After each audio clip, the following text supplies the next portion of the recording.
Hey guys, what is going on? It is lividfray. Hope you're all doing very well today, and I hope you guys are enjoying the Strike Global event so far. As you guys can see, it's very interesting compared to the other global events that are out there. This one definitely adds a really unique twist, and it is a lot of fun. It is a little bit grindy when it comes to getting the masks and the commendations. The good news is that obtaining the masks and everything is actually really easy. You don't have to do like any super complex activity. For now, I just wanted to get into the actual modifiers for this global event. I'll go over like what they do, and I'll give you guys some tips on how I got the commendations done. So let's go ahead and get into the modifiers for the Strike Global event. So just like all global events, there is a modifier that's active everywhere called the Global Modifier. This is active everywhere besides PvP. So while it is inside the Dark Zone and inside Last Stand, inside landmarks and whatnot, it's not going to work against other players. So you don't have to worry about other players using this against you, and you can also not use this on other players. So for this global modifier, it's simply called Strike, and it's pretty straightforward. Enemies trigger an explosion after they're killed. Not entirely sure what the actual damage is of the explosion. It's definitely not very much. I'm going to assume that it's about the damage amount of like a regular fragmentation grenade. Other modifiers that you can stack onto, certain activities do increase that damage a fair amount. So let's go ahead and get into those. The first activity modifier is called Preemptive Strike. This is where incoming damage can create an explosion on the agent. This is pretty straightforward as well, and you're really not going to fully understand it when you read it until you actually play or watch people play with it, but basically you're going to have a new bar on top of your health bar, and sustaining incoming damage is going to eventually trigger an explosion on the agent. I do believe it's about the same as a frag grenade. It doesn't do a whole lot of damage, but if this happens consecutively, if you keep getting pelted with damage, the bar just keeps filling up and continuously triggers that explosion. It will eventually kill you, so try to utilize cover as much as you can. You can use the ballistic shield. This does prevent that damage, as well as mobile cover. Those both help out tremendously because it's the actual damage that's done to yourself. A couple other things to note is that fall damage also applies to this, as well as melee attacks. Melee attacks also go towards this bar counter, unless it goes to the shield or the mobile cover. I think that will consume that damage, but just a heads up, don't jump off of like super high heights if you're trying to avoid that for the commendations. And then finally, there is a group modifier called Tactical Strike. This one will now trigger ally to ally explosion damage. So if you are within a close proximity of another ally while the Tactical Strike modifier is active, you will see this by these red lines that connect you to the other allies within the close proximity. If one of these players triggers that sustaining damage threshold, it's also going to damage the ally that's next to you. So just keep that in mind when you guys are doing this together. There are commendations to not trigger this, so try to stay as far apart from each other as possible. So we've covered the modifiers a little bit. I'll go ahead and get into the missions that you can do for this global event. The missions are going to be Lincoln Tunnel Checkpoint, Lexington Event Center, Times Square Power Relay, Warren Gate, and Stolen Signal. I know a lot of you guys are going to see Stolen Signal and get really sketched out. I completely understand. I promise that Stolen Signal is really not that difficult once you get the mechanics down, and I will go ahead and post like a full run from start to finish of Stolen Signal that my group did. This was the very first run that we did. We did have a little bit of trouble with one of the bosses and we had to wipe the mission. Otherwise, we passed this with flying colors. It was really easy, but granted, we are all experienced players with Stolen Signal. So if you guys are having trouble, make sure to join the Discord and utilize your looking for group channels to try and find people to matchmake with. We have a lot of veteran players that are happy to help you guys out. While I go through the commendations, I will just go ahead and tell you guys like the best tips that I have for completing them. I think that's going to be the most effective way to do the video. So we'll just go ahead and start off with the hardest one, which is the Strike Boss Killer. This is killing 150 Riker bosses during the Strike Global event. This one is really grindy. The best way to do this, honestly, is the Dark Zone. You can head up in Dark Zone 9 and take out those bosses. There's quite a few Riker bosses, I believe, in Dark Zone 3 as well. There's some landmarks down there that you can do, but I do think that staying around the Dark Zone 9, like the northeast area of the map is going to be the best way. There's quite a few bosses there that can also respawn more bosses, so I would just hang out up there. If you're on PC, this is like nearly impossible unless you're running like something like an Australian server, or if you're just running during off hours. Because obviously not only is everybody trying to do this at the same time, but if you're on PC, there are just cheaters ruining this for you guys. I have not been into the dark zone at all for this global event because I just know that it's not worth the time. There's people that are like RPM wall hacking the bosses before they even spawn. It's just not worth it. So I did what a lot of other people are doing, which is the Larae Barrett farm. So if you guys aren't aware, you can just drop the world tier down to 1, put it on normal difficulty. Once you get to Larae Barrett, what you'll want to do is kill her, and then you'll need to let her minions kill you. There's gonna be like, if you're on normal difficulty, there's gonna be like two Rikers that spawn with her.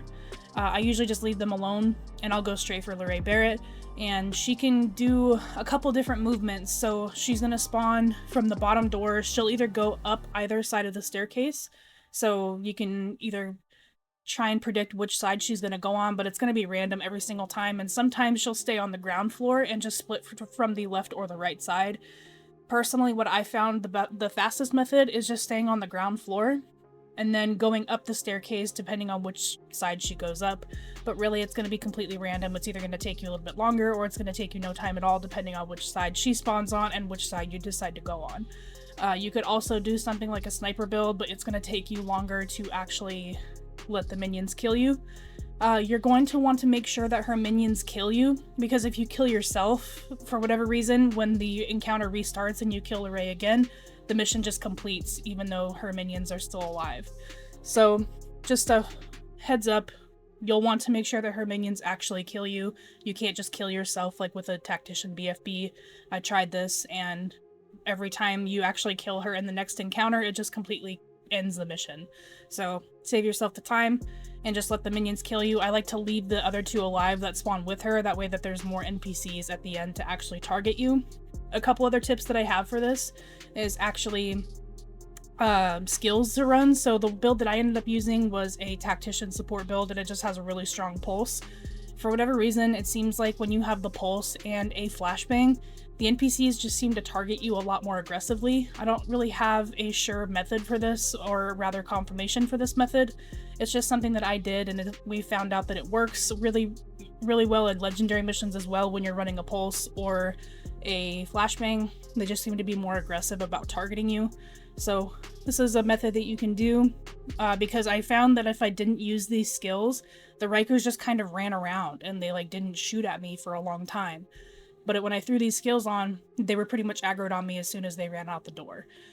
So normally I just kill her, and then I just like hop on top of the boxes that are on the ground floor in front of the 3 Rikers that spawn, and then they should start targeting you right away if you have these skills, but this is just theory. So this is going to take you a really long amount of time. You can also throw in some other methods, like you can check your daily HVTs to see if there's any Riker bosses, but for the most part for the dailies, it's going to be like really low on the list, so you're probably only going to get 1 boss from that. There are 3 open world Riker bosses that you can do though, so you can throw those in every once in a while to kind of spice things up. You can go do some other missions if you'd like to, but this is going to be the most consecutive and fast way to actually farm those bosses, unfortunately. And you are going to miss out on all those credits, because obviously once you kill her once, she's not going to drop more loot and more credits. She only has the first initial drop, and then when you're doing it on normal, it's only like 1 global event credit. So you are kind of wasting time for credits, but if you're only going for boss kills, this so far has been the most effective method. The next one is going to be running Riot. This one's really easy. This one's just killing a total of 500 Rikers over 4 different stages. You'll get this passively over time just by doing the missions. The next one is Handbags at Dawn. This is another really grindy one. It's going to take you some time. I ended up just throwing on a Tactician support build with a Rapid Chess piece and 5 pieces of Tactician, all skill haste mods, and the station has like a 9.5 second cooldown, but you could probably lower this with like triage or something. But I mean, it's only 9.5 seconds. Just put it down every time you have it. If you're not running a high skill haste build, just passively while you're running with teammates, just have a support station and drop it every once in a while. It'll rack up fairly quickly, and you should be able to get it done within a couple hours if you're just doing it passively. If you're doing it as like a dedicated commendation, you're actually trying to get it done, you should have it done within like maybe 20-30 minutes. The next one is how do you do that. This one's super easy. You'll get this passively. This one is just completing any activity with the specified conditions being World Tier 5, hard difficulty or above, preemptive or tactical strike. So you should get this like pretty much on your first or second attempt. The next one is Boom Boom. This one is kill 15 enemies using explosive ammo during preemptive or tactical strike. This one's definitely easier to do when solo, especially if you're trying to like do it with multiple people who are also trying to get the commendation done. I ended up doing this inside Lexington Event Center on, I think I did it on challenging difficulty. I was just doing that with my SMG to get the SMG kills later, which I'll go over that one here in a second. But I ended up using the first round of explosive ammo upstairs in the first room of Lexington. There's the 3 waves that spawn there where you need to release the hostage. I think I killed maybe 7 or 8 enemies there. It may have been on hard difficulty. And then I used the next one on the rooftop where you need to free Ramos. So I got all 15 of them done. Actually, I think I got 14, and then I got really lucky because I only had 2 rounds. And then one of the NPCs that I killed on the roof actually dropped one for me, and then I got the last one that I needed in the final room. You can probably get this done really easily on Lincoln Tunnel as well. I would just recommend doing it solo, because when you do it in a group, everybody's going to be fighting for kills, so you're going to miss out on that opportunity. The explosive ammo does not last for very long. The next one is Rampage. This one is honestly one of the more challenging ones, just because it's so tedious. Basically, the best way to do this is to shoot the NPCs, get their health down as low as you can. Like, I'm talking about like a sliver of HP, and then you're basically suicide bombing. You are letting that meter fill up, so you will take that explosive damage. The best way to do it is to get them to a sliver, run up to them, and hopefully they will melee you to trigger that explosion. When that happens, then you kill them.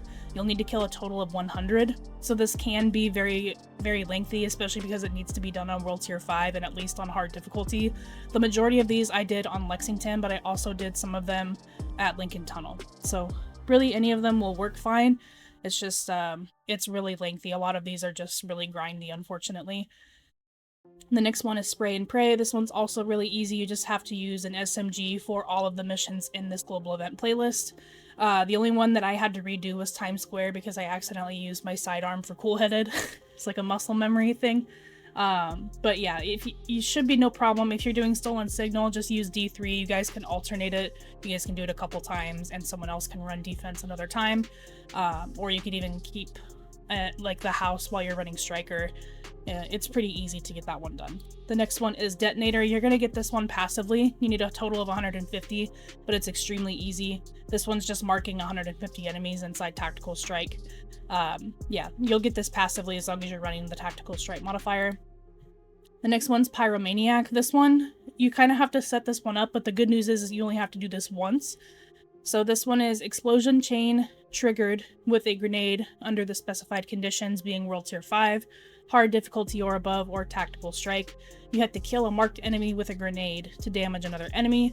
So when you kill an enemy, it's going to mark whichever enemy is close by, and then on that marked enemy, you have to achieve a grenade kill. I ended up doing this pretty passively with teammates in my group. You know, they're all just kind of spam killing, and then I was able to get a really lucky grenade kill. The next commendation is Death by Association. Death by Association requires you to kill 25 Rikers with a death grenade explosion. There's no real requirements for this, such as World Tier 5 or missions or anything like that. It just says 25 kills. With a grenade can be tough. You could use Final Measure to keep getting them back, or you could just probably spam Warring Gate for this and kill those first few enemies with a grenade. You can use short bows if you want to make it easier. Whatever works best for you. I just got this passively in missions. It's pretty easy and straightforward. You just have to kind of time the grenades right. The next one is Strike Reviver. This one also took us quite a bit of time, but we just all got into a group of 4, and then the way that our teammate kind of instructed us to do it that saved us a lot of time was we all went to Warring Gate Power Plant. You have to make sure that you activate the mission by actually going past the gate. Once that happens, you can just leave and come back outside, and then if you do all of this outside, you won't actually aggro any of the NPCs and you won't have any trouble. But we've found that if we keep it on the tactical modifier, and if we keep spamming BFBs at the floor, it's going to also trigger that explosion from taking damage, and that damage hurts nearby allies. so it actually helps them go down faster. And then whoever's support station is actually down first, or whichever support station gets the revive, that's who it's going to count for in the commendation screen. So if there's 4 of you, if one guy has their support station down and all of us go and revive ourselves on his station, he's the one that's going to be accumulating those revives faster. So just do this by alternating your support stations whenever they're low. You can also drop the world tier down for this one, and the support station lasts a lot longer. It doesn't matter what build you have on. So these next 2 commendations go pretty much hand in hand. One of them is called On a Strike, the other one is Having a Riot. Both of these require you to complete all of these strike playlist missions, but On a Strike will require you to do those using either the preemptive or tactical strike modifiers. So if you do all of these with the preemptive or tactical, you'll receive both of those commendations, but if you do it with just the regular global event modifier, you'll only receive Having a Riot. These next 3 kind of all go hand in hand together. Security Officer, Call Security, and Feeling Secure all require completing a preemptive or tactical strike mission with the agents only using security wing skills. Not too sure what the difference is between all 3 of these. They seem to be all the same. I got all 3 of them when I did them. Honestly, your best friend for these ones is just going to be using defense, because you'll obviously be able to use the shield. The SMG is going to allow you to get the SMG commendation on top of this, and then you can use something like the Blast mobile cover shield. That's what I was using for the majority of the time, because you'll have a way to flashbang enemies. I was using it a lot on just spawn points, doors, trapping, things like that. You can also use the smart cover if you're using something besides D3FNC. The next commendation is Baby Steps. I think this is like the first one that you get. This one's just playing an activity within the playlist with preemptive or tactical strike modifiers. It's very easy. Then we have Best Frenemies and Bomb Proof. Both of these give you the masks. Best Frenemies requires you to complete a mission without taking explosive damage from an ally under the conditions for World Tier 5, hard difficulty or above, tactical strike, and in a group.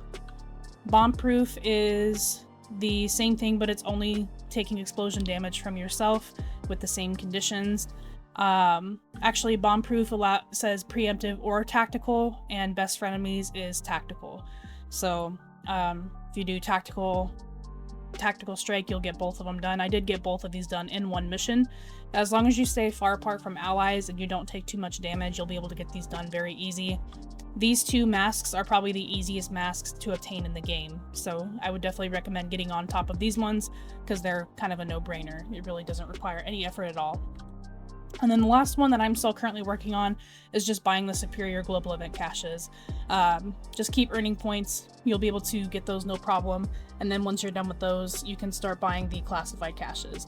So I know that was definitely a lot to go over, but I'm hoping that it helps you guys out in some way. I will be coming out, like I was saying before, like the whole Stolen Signal run. Enjoy that video when it comes out. Hopefully this video was helpful for you guys in some way. Hopefully the tips helped you out. If you have any questions, just leave them in the comments below. And more importantly, if you are an experienced player and you have some tips for this global event, make sure you drop those too, so any newer players can benefit from your information too.